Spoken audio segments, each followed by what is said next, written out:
കാഴ്ച വസന്തമൊരുക്കി കൊയ്ത്തു കഴിഞ്ഞ നെൽപ്പാടങ്ങളിൽ സൺഹെംപ് പൂവിട്ടു. മുതുതല പെരുമുടിയൂർ പാടശേഖരത്തിൽ ഏക്കർ കണക്കിന് സ്ഥലത്താണ് സൺഹെംപ് പൂവിട്ട് നിൽക്കുന്നത്.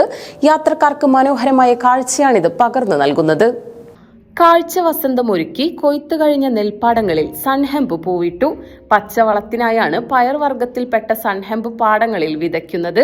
പണ്ട് മിക്ക പാടങ്ങളിലും വേനൽക്കാലത്ത് ഇത്തരം കാഴ്ചകൾ ഉണ്ടായിരുന്നുവെങ്കിൽ ഇപ്പോൾ അത് അപൂർവമായി മാറുകയാണ്. മുതുതല പെരുമുടിയൂർ പാടശേഖരത്തിൽ ഏക്കർ കണക്കിന് സ്ഥലത്താണ് സൺഹെംപ് പൂവിട്ട് നിൽക്കുന്നത്. ഇതിലൂടെയുള്ള യാത്രക്കാർക്ക് ഇത് മനോഹരമായ കാഴ്ചയാണ് പകർന്നു നൽകുന്നത്.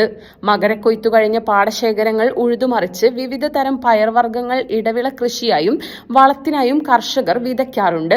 പയർ, എള്ള്, ഉഴുന്ന്, ഡെയിഞ്ച, സൺഹെംപ് എന്നിവയെല്ലാം പച്ചവളം ലക്ഷ്യമിട്ടാണ് വിതയ്ക്കുന്നത്. പയർവർഗ്ഗത്തിൽപ്പെട്ട ഇനമാണ് സൺഹെംപും.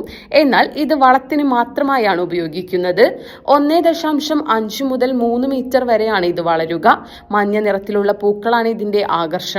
നീളം കൂടിയ ഇളം പച്ച നിറത്തിലുള്ള ഇലകളും കായകളും ഇതിനുണ്ട്.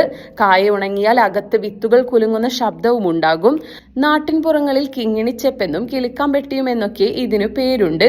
കൃഷിഭവനുകൾ മുഖേന ഇപ്പോൾ ഇതിന്റെ വിത്തുകൾ നൽകുന്നില്ല. കിലോയ്ക്ക് 150 മുകളിലാണ് ഇതിന്റെ വില. അതേസമയം കർഷകർ സ്വന്തം നിലയ്ക്ക് ഇത് വാങ്ങി പാടങ്ങളിൽ വിതയ്ക്കുന്നുമുണ്ട്. പെരുമുടിയൂർ, കൊടുമുണ്ട പാടശേഖരങ്ങളിൽ വിതച്ചതാണിപ്പോൾ പൂത്തുലഞ്ഞു നിൽക്കുന്നത്. മണ്ണിന്റെ ഫലഭൂയിഷ്ഠത വർദ്ധിപ്പിക്കാനായാണ് ഇത് നട്ടു വളർത്തുന്നത്. നൈട്രജൻ മണ്ണിൽ കൂട്ടാൻ ഇത് സഹായിക്കുന്നു. ഇതിലൂടെ മണ്ണിന്റെ ആരോഗ്യവും വിളവെടുപ്പും മെച്ചപ്പെടുത്താനും ഈ സസ്യം ഉപകാരപ്രദമാവുന്നു. യൂറിയ വളത്തിന്റെ ഗുണഫലവും ഈ പച്ചില വളം കൊണ്ട് ലഭ്യമാണ്. പട്ടാമ്പിക്ക് 10 മാറ്റ് സമ്മാനിച്ചുകൊണ്ട് ലൈറ്റ് വെയ്റ്റ് സ്വർണ്ണാഭരണങ്ങൾക്കും ഡയമണ്ട് ആഭരണങ്ങൾക്കും മാത്രമായി ജില്ലയിലെ ആദ്യത്തെ എക്സ്ക്ലൂസീവ് ഷോറൂം ഓസ്ട്ര golden diamonds, Perinthalmanna road, Pattambi.